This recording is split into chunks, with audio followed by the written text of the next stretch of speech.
Moisés e viu Deus que era bom.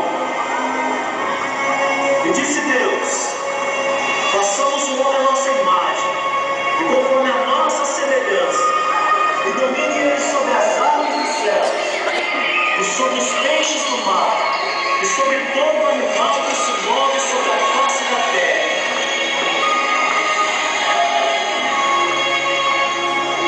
Criou Deus o homem e mulher os criou. E viu Deus que era muito bom. E Deus lhe deu mãos para criar, mãos para amar, mãos para dar e receber, mãos para ajudar e defender.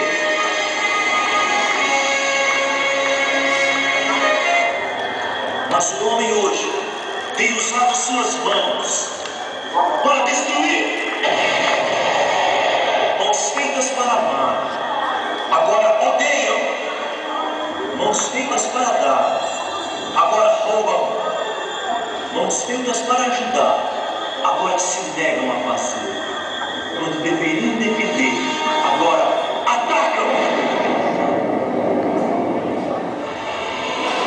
Mas Deus estendeu suas mãos de amor ao mundo que se destrói a si mesmo na maldade, e abraçou sua criação rebelde com suas mãos saradoras. Mas os homens recusaram seu amor e cravaram suas mãos a uma cruz.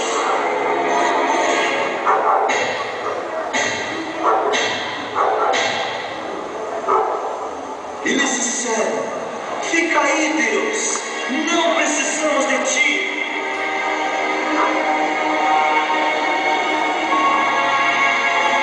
Mas Deus não muda, Ele ressuscitou.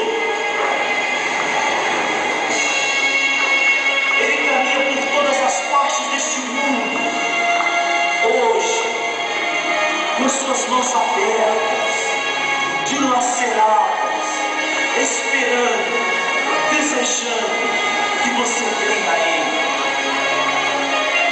Você quer estar com Jesus? Você quer recebê-lo em sua vida? Porque a